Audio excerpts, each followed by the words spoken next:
जय हिंद। नमस्कार दोस्तों, मैं हूं तरुणा राठौड़ और आप देख रहे हैं तरुणा डिफेंस एकेडमी का यूट्यूब चैनल और इस पर आप पढ़ रहे हैं साइंस की सुपर सीरीज़। साइंस को हम टॉपिक वाइज कवर कर रहे हैं और इसमें पहला जो पोर्शन हमने लिया है वो लिया है फिज़िक्स का। फिज़िक्स में हमारा जो टॉपिक चल रहा था वो चल रहा था इलेक्ट्रिसिटी। ध्वनि जो टॉपिक है, ध्वनि टॉपिक कंप्लीट हो चुका था। डिस्क्रिप्शन में लिंक है, अगर अभी तक नहीं देखा तो देख लीजिए। और इलेक्ट्रिसिटी का भी फर्स्ट पार्ट जो है कंप्लीट हो चुका था। ये जो है वो सेकंड पार्ट आपका, ठीक है। फर्स्ट पार्ट में हमने कवर कर लिया था इलेक्ट्रिसिटी क्या होती है, उसकी प्रकृति, इलेक्ट्रिक करंट यानी विद्युत धारा, एसी और डीसी धारा यानी दिष्ट धारा और प्रत्यावर्ती धारा को भी कवर कर लिया था। और इसके बाद में हमने जो एसी और डीसी करंट है उनसे होने वाली लाभ और हानि को भी हमने देख लिया था। इस वीडियो में हम पढ़ेंगे यहाँ पे dynamo, electric motor, conductor, insulator. और इंसुलेटर तो हमने देख लिया था, कंडक्टर और इंसुलेटर पिछली वीडियो में हो गया था। अब पढ़ेंगे रेक्टिफायर, ट्रांसफार्मर, इन्वर्टर और इलेक्ट्रिक बल्ब और फ्यूज़ तार। फ्यूज़ तार से, विद्युत बल्ब से और विद्युत मोटर और जनित्र, यहाँ से जो है क्वेश्चन बार बार पूछे जाते हैं और ट्रांसफार्मर से भी क्वेश्चन कई बार पूछा गया है। तो यहाँ पे बिना कोई टाइम वेस्ट किए हम चलते हैं हमारे वीडियो पे। ये देखिए, ये हमने कवर कर लिया था और अब हम करते हैं हमारा आज का टॉपिक। एसी डीसी धारा में अंतर हो गया और हम बात कर रहे थे कि हमारे घर में जो उपकरण काम आते हैं जो कि एसी पर काम करते हैं या डीसी पर, ये हम पता कर रहे थे। यहाँ पे कुछ चित्र आप देख पा रहे होंगे। अब देखिए, यहाँ पे एक जो सर्किट बोर्ड होता है जिसका नाम है प्रिंटेड सर्किट बोर्ड, जिसको आपने पीसीबी आम भाषा में सुना होगा। ये क्या है, पहले आप देखिए।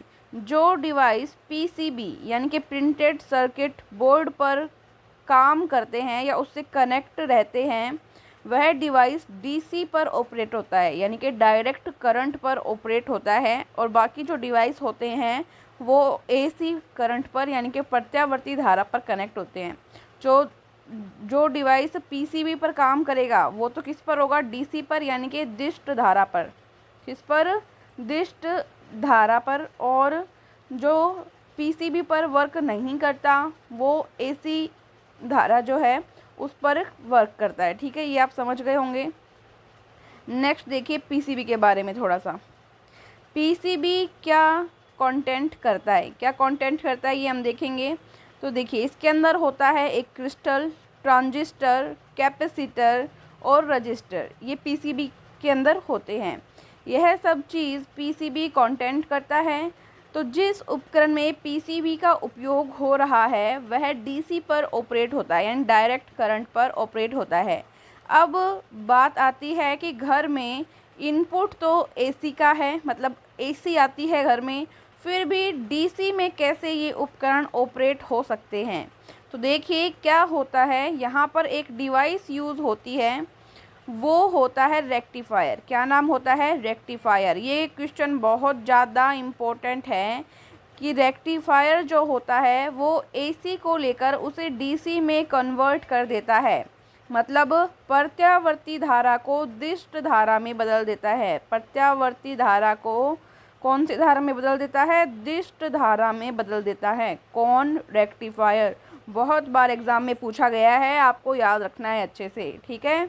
अब देखिए, यहाँ पर एसी को डीसी में बदलने का कार्य किसने किया, रेक्टिफायर ने किया। किसने किया, रेक्टिफायर ने किया। ये यहाँ पर आपका क्वेश्चन जो है वो कंप्लीट होता है। तो जो भी उपकरण पीसीबी को कंटेंट करते हैं या पीसीबी पर काम करते हैं वे डीसी धारा के लिए वर्क करेंगे, ठीक है। ये आपको याद रखना है। और इसके अलावा क्या हो जाएगा, एसी धारा पर काम करने वाले उपकरण हो जाएंगे। अब देखिए, यहाँ पे सबसे पहले आप यहाँ पे देखेंगे विद्युत बल्ब को। आपने चित्र आपके सामने देख पा रहे हैं। बल्ब में पीसीबी का यूज़ नहीं होता है, इसलिए यह एसी यानी अल्टरनेटिंग करंट पर यानी कि प्रत्यावर्ती धारा पर ऑपरेट होता है। प्रत्यावर्ती धारा पर ऑपरेट होता है, ठीक है। बल्ब, विद्युत बल्ब, इसमें पीसीबी का यूज़ नहीं होता है। नेक्स्ट है यहाँ पे आपका फ्रिज यानी कि रेफ्रिजरेटर। इसमें पीसीबी का यूज़ नहीं होता है, इसलिए यह एसी पर ऑपरेट हो रहा है। ठीक है, अल्टरनेटिंग करंट वही प्रत्यावर्ती धारा आपकी।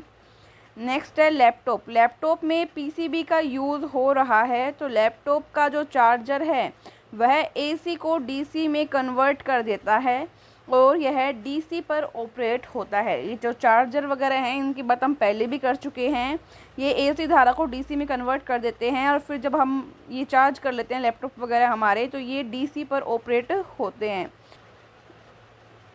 ट्रांसफार्मर यहाँ पे हमारे पास है, ये भी काफ़ी इम्पोर्टेंट टॉपिक है। ट्रांसफार्मर यह वोल्टेज को बढ़ाने और घटाने का काम करता है। जो एसी धारा होती है आपकी उसको बढ़ाने या फिर उसको क्या करने, घटाने का काम कौन करता है, ट्रांसफार्मर करता है। यह एसी पर काम करता है, डीसी पर काम नहीं करता, यानी यह सिर्फ प्रत्यावर्ती धारा पर काम करता है। कौन सी धारा पर, सिर्फ प्रत्यावर्ती धारा पर, दिष्ट धारा पर काम नहीं करता। ठीक है, नहीं करता। तो ट्रांसफार्मर का काम क्या हुआ, एसी धारा को बढ़ाने या घटाने का काम हो गया। नेक्स्ट है इन्वर्टर। इन्वर्टर क्या काम करता है, यह डीसी को एसी में कन्वर्ट करता है। इन्वर्टर जो है वो डीसी धारा को किस में कन्वर्ट करता है, एसी में। और एसी को डीसी में कन्वर्ट कौन करता था, रेक्टिफायर। क्या नाम था, रेक्टिफायर। अभी अभी हमने पीछे पढ़ा था। ठीक है, तो एसी को डीसी में तो रेक्टिफायर, और डीसी को एसी में यानी दिष्ट धारा को प्रत्यावर्ती धारा में कौन करता है, इन्वर्टर करता है। ठीक है, नेक्स्ट है डायनेमो। डायनेमो क्या होता है, क्या काम करता है, देखेंगे यहाँ से भी क्वेश्चन बनता है। ये मैकेनिकल एनर्जी, जिसको आप यांत्रिक ऊर्जा बोलते हैं, यह यांत्रिक ऊर्जा को विद्युत ऊर्जा में यानी कि इलेक्ट्रिकल एनर्जी में कन्वर्ट करने का काम करता है। किसको, देखिए यहाँ पे मैं आपको दिखाती हूँ अच्छे से। यांत्रिक ऊर्जा को, यांत्रिक ऊर्जा को कौन सी ऊर्जा में कन्वर्ट करता है, विद्युत ऊर्जा में। कौन करता है, डायनेमो। कौन करता है, डायनेमो। और अगर इसका उल्टा पूछा जाए कि विद्युत ऊर्जा को यांत्रिक ऊर्जा में कौन करता है, तो वो करती है भाई आपकी इलेक्ट्रिक मोटर। कौन करती है, इलेक्ट्रिक मोटर, जिसको आप हिंदी में विद्युत मोटर कहते हो, विद्युत मोटर कहते हो। तो ये तो नॉर्मल सी बात है। डायनेमो यानी क्या होता है आपका जनित्र, जिसको हिंदी में आप क्या बोलते हो, जनित्र या जनरेटर बोलते हैं आम भाषा में। तो आपको पता है कि इसके पास क्या होती है, यांत्रिक ऊर्जा होती है। यांत्रिक ऊर्जा से हमें क्या मिलती है, जनरेटर कब यूज़ करते हैं हम जनरेटर या डायनेमो, जब हमें विद्युत चाहिए होती है, जब विद्युत नहीं आ रही होती है, इलेक्ट्रिसिटी नहीं होती है, तब हम हमारे उपकरण हैं उनको कैसे वर्क करवाएं, उसके लिए हमें विद्युत तो चाहिए होती है। यानी कि इसके पास जो यांत्रिक ऊर्जा है, यह उस यांत्रिक ऊर्जा का उपयोग करके उसको किस में बदल देता है, विद्युत ऊर्जा में बदल देता है, और हम हमारे घर पे टेलीविज़न, पंखे, फ्रिज जो भी है वो चला पाते हैं। तो याद रखना, डायनेमो किसको किस में परिवर्तित करता है, यांत्रिक ऊर्जा को विद्युत ऊर्जा में। और जो विद्युत मोटर होती है वो जस्ट इसकी उल्टी होती है। विद्युत मोटर क्या करती है, इसके पास इलेक्ट्रिक एनर्जी यानी कि विद्युत ऊर्जा होती है, और यह विद्युत ऊर्जा को यांत्रिक ऊर्जा में परिवर्तित करती है। ठीक है, तो इस तरह से हम इसको याद रख लेंगे, बहुत ही ईजी है। आप एक ट्रिक के माध्यम से भी याद रख सकते हैं। जैसे इलेक्ट्रिक मोटर है, इसका पहला वर्ड क्या है, ई, और इसका पहला लेटर क्या है, एम। ई एम है ना, क्या है, ई और एम। तो यह इलेक्ट्रिकल एनर्जी को मैकेनिकल एनर्जी में कन्वर्ट करेगी। पहला वर्ड ई था, तो इलेक्ट्रिकल एनर्जी को मैकेनिकल एनर्जी में कन्वर्ट करेगी। ठीक है, इलेक्ट्रिकल एनर्जी यानी विद्युत ऊर्जा, मैकेनिकल एनर्जी यानी कि यांत्रिक ऊर्जा। समझ गए सभी। चलिए नेक्स्ट देखते हैं, विद्युत बल्ब। यहाँ से क्या क्या क्वेश्चन बनते हैं। एक तो विद्युत बल्ब की खोज किसने की, सबसे पहले ये क्वेश्चन बनता है। तो आपका जवाब होगा थॉमस एल्वा एडिसन। सीधा नाम एडिसन मिलता है, जिसका पूरा नाम है थॉमस एल्वा एडिसन।